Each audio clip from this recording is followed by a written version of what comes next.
Within 2 years, they will be relocated to New Fuling, a new town being built higher in the hills.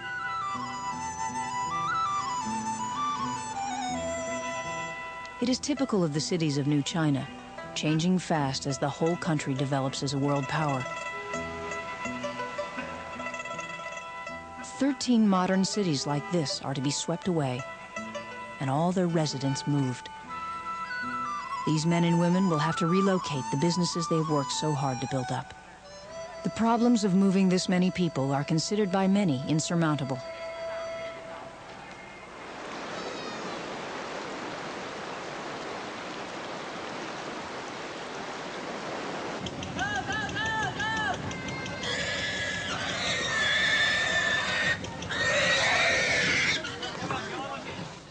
On the Danning River, a boat traders' cooperative lands a cargo of pigs at a waterside village.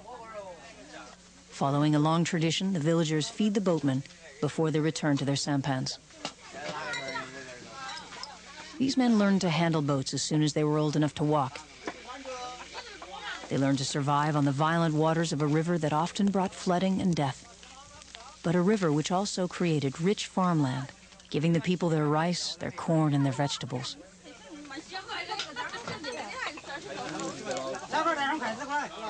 Soon the waters of the gorges will rise, and this river life will be lost forever.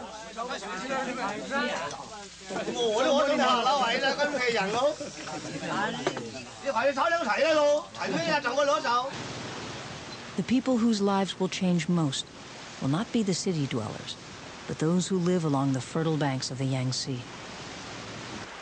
Away from the noise and pollution of the industrial areas of the Yangtze, an ancient way of life survives.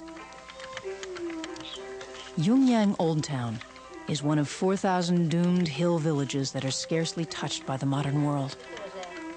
The women spin yarn, as has been done for centuries.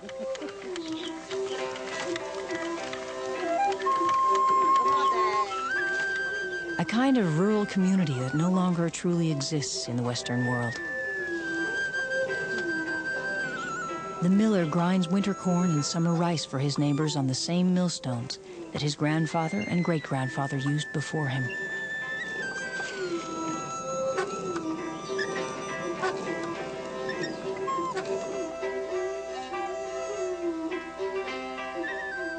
Housewives use the traditional wok for cooking.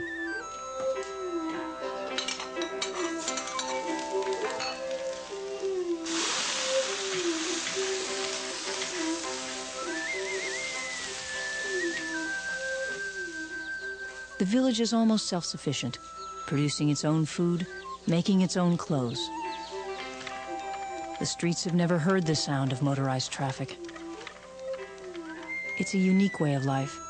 Through self-sufficiency, this village has survived centuries of turmoil.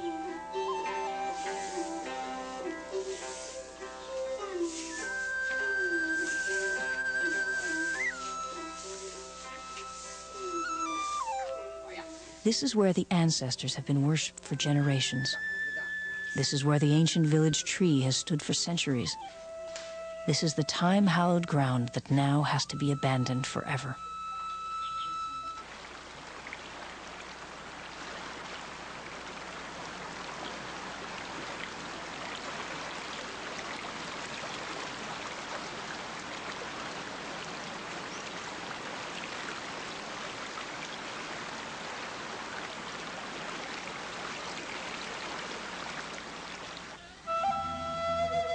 The miller and his wife are in the process of moving to Yungyang New Town, 500 yards up the hill.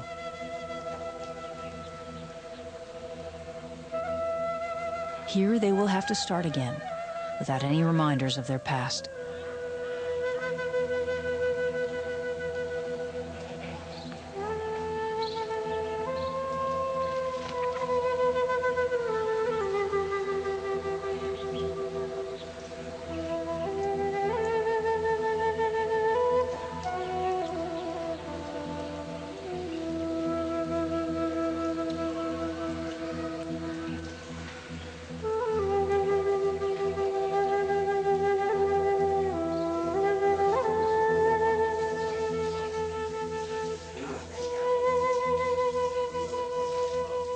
New luxuries like running water are welcome, but many people complain that they will miss the sense of community they once enjoyed in their ancient villages.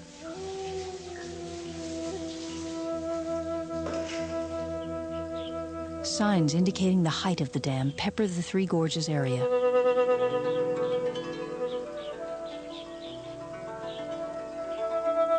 Everything below this bridge will be underwater.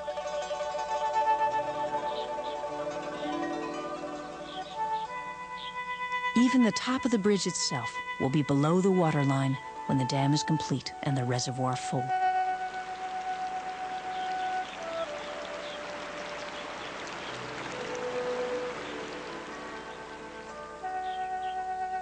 Close by, Daqiang will be completely underwater. When the reservoir is filled, thousands in towns like this will have to be relocated. This town has existed for 2,000 years. Last rebuilt in the 15th century, it's one of China's best preserved ancient towns.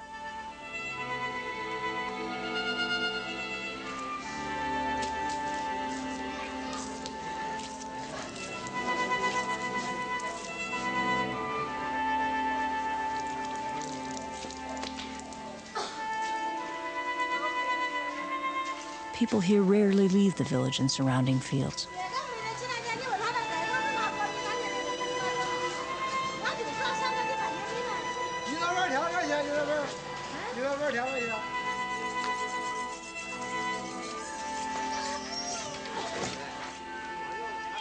It has always been a close and happy community, but now people are worried about their future.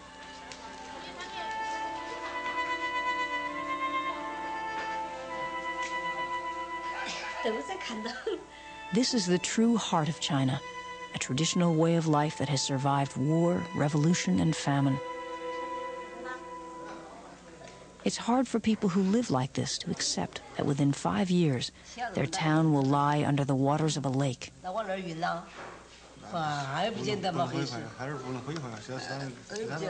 Madame Wang and her family are typical of Daqiang. Her family has lived in the oldest house in the village for as long as anyone can remember. Their future is agonizingly uncertain. No one has yet told them where their new house will be. They haven't said anything at all. Nothing. Did you make any special request? No, they just said. The people in Beijing told us it will be just like what you see on TV. You move to a new village, which is more modern, with running water, and where there will be gardens. But we do have a request. That is, well, we'll miss this house. We've been here for 400 years. That is up to my mother's time for 12 generations.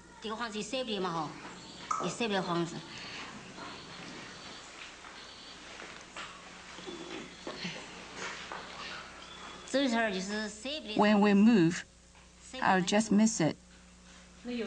Is there anything else you want particularly to ask for?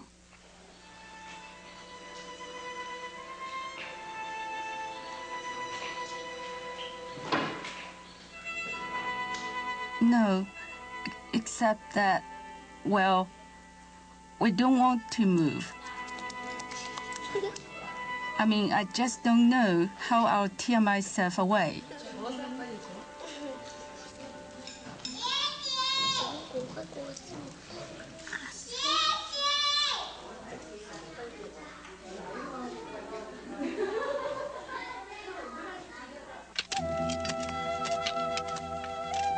With the great move already underway, many in China are questioning whether it can work.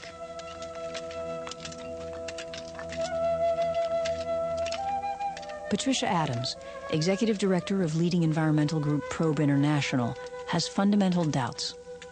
although we think of China as being a very big country, it has a relatively little usable land, and arable land.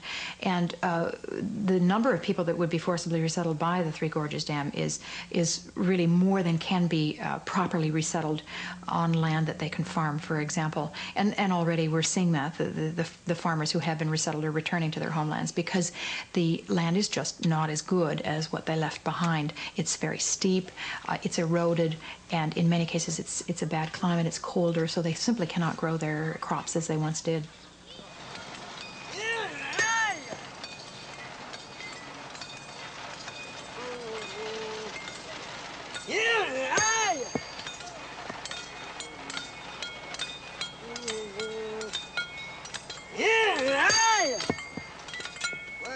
In an attempt to overcome such problems, some strong village communities have taken a group initiative.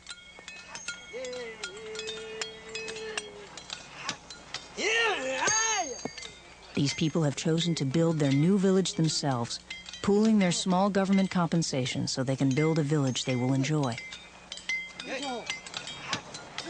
At the moment, they are building a road to their new home high in the hills. No bulldozers to help them, but they are determined to make the most of the situation they find themselves in.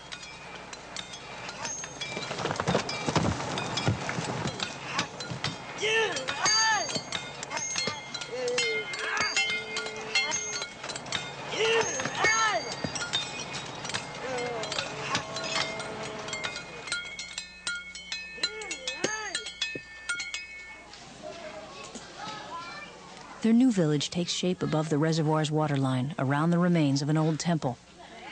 They're trying to recreate the atmosphere of the village they're leaving behind. Some of the new buildings are thatched with straw in the old style. An avenue of trees has been planted along the village's main street. With limited funds, they're doing all they can to make this home. This scheme has been helped by the village's strong leaders. Madame Zhang Yiren dealt with some of the villagers' worries. Villagers have to move because of the Three Gorges Dam. It is state policy. Some people moved easily and were willing to cooperate. The others were much more difficult and did not understand why they had to move. It was a real problem. Everybody wanted a good place, so we, the village leaders, stood aside and gave the villagers the first choice. So, in the end, there were no complaints. It's not just people's homes that will be lost.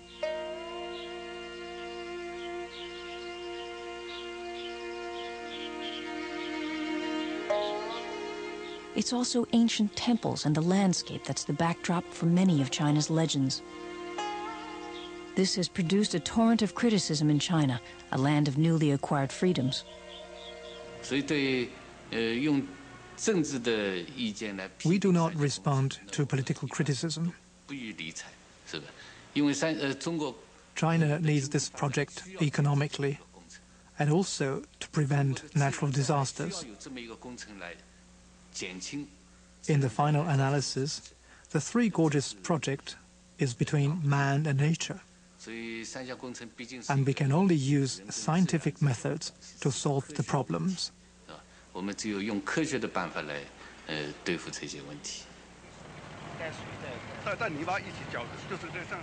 But out on the cutting edge, solving problems isn't always easy. And if they were to make a mistake, the consequences wouldn't bear thinking about. Every engineer who's in the dam building business is concerned about dam safety, and they take it very seriously because they know the consequences are very great. It's a very high-risk venture.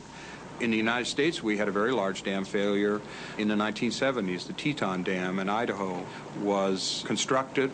They began to fill it, and as they filled it, it gave way, and people were killed and millions of dollars worth of damage were incurred. On the dam, we have sluice gates to lower the level inside the reservoir, which is more than enough to eliminate the risk of flood disaster. The biggest flow in the Yangtze in flood has been around 70,000 cubic meters this century. But my design allows for 110,000, and we have allowed a safety margin above that. At that, you can be absolutely sure this dam is safe. Even if the dam is safe, some ecologists and engineers point to another problem: how to deal with silt. Silt is fine particles. In a fast-flowing river, it provides valuable nutrients to the soil as it flows out to the sea. But when it flows into a still body of water, it can build up dangerously. Chinese engineers say the silt will be periodically flushed out through special gates in the dam. For smaller reservoirs, this is standard. But if this isn't possible for the vast Three Gorges Reservoir, there is a real danger of buildup which could have enormous implications for shipping and flood control along the Yangtze. Canadian dam expert Grayanne Ryder explains her concerns about the removal of silt from a reservoir so large. The problem, though, is the Three Gorges Reservoir is going to be the length of Lake Superior. And most of the silt is going to start piling up at the furthermost end of the reservoir. So up where the towns are hundreds of kilometers upstream, they're going to have silt starting to build up.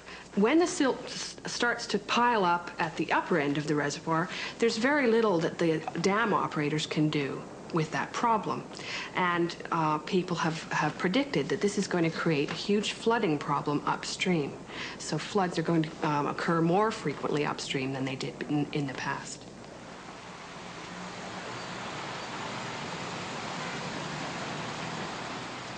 But there could be an even more terrifying risk than huge floods. Very large dams have been known to trigger earthquakes because of their weight pressing down on the Earth's crust. Earthquakes created these mountains millions of years ago, and earthquakes could strike again tomorrow, as Patricia Adams knows only too well. The reservoir area is straddling a fault line, so there is a real chance that the underlying foundation of the dam underneath the reservoir is not as stable as the engineers are hoping and assuming. If the dam failed, there would be a massive tidal wave that would move down the Yangtze, and it would lead to the death of, I would estimate, millions, and it would certainly lead to the destruction of billions of dollars worth of assets, and to the long-term disability of the country. But the Chinese are sure that the risks have been thoroughly calculated, and they are well on their way in this amazing effort to tame Mother Nature. This building project today is historically unprecedented. It will be one of the few man-made structures visible from space. But one aspect of this giant undertaking has fundamental consequences for every Chinese person, a loss that is irreplaceable. One of the most devastating impacts in China for the politics of the project have been the destruction of the antiquities. The Chinese take great pride in the antiquities that have been discovered and that are in the path of the dam. And it is impossible for archaeologists to save all of the sites. And there is a growing concern that we will be destroying valuable historical artifacts that are fundamentally important to the Chinese people. I mean, if they're 100 feet below the surface of a large lake, it's very difficult to go down and see them. I think the loss of those antiquities affects the Chinese psyche. It affects the soul of China. And that is going to diminish support for the dam. People begin to say, now why is it we're doing this? Why is it we're destroying part of our heritage? And if the answer is just to provide flood control to a small portion of the country, people in the rest of the country say, this doesn't make any sense. And common sense usually wins.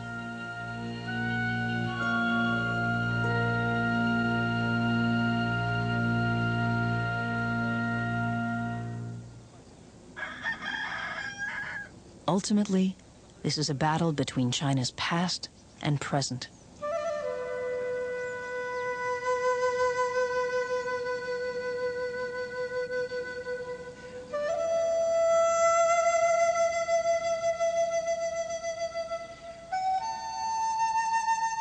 the Chinese people will decide how much of their 3,000-year-old history they will take with them into the next millennium.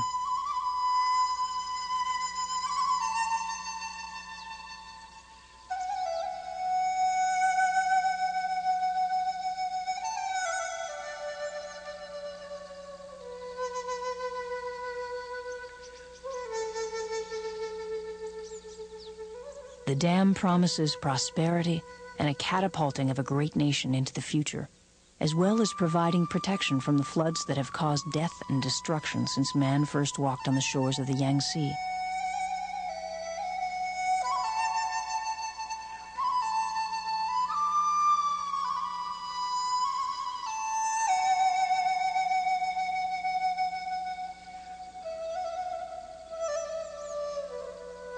But what is for certain is the soul and spirit of China will survive. The river that has been called the Great Dragon, since stories have been told around village fires, will not easily be tamed. But if, as the Chinese people believe with a passion that can never be underestimated, the dam is successful, then a great nation will have truly built a wonder for the next millennium.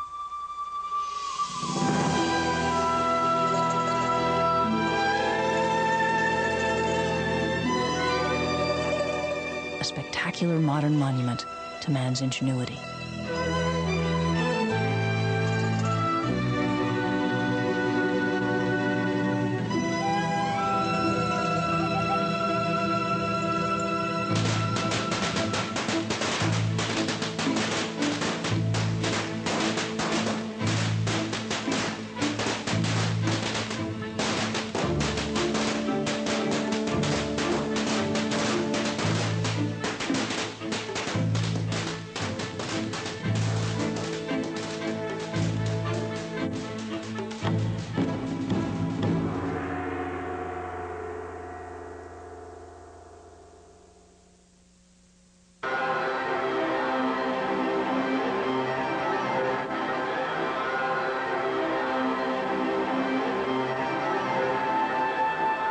Experimental or minimal art.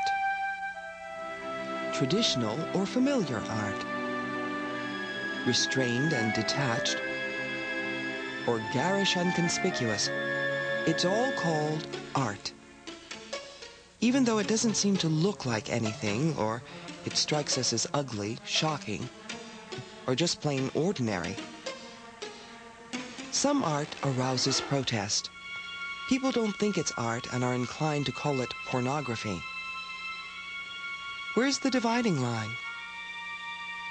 Some exhibits and art galleries are just common everyday objects.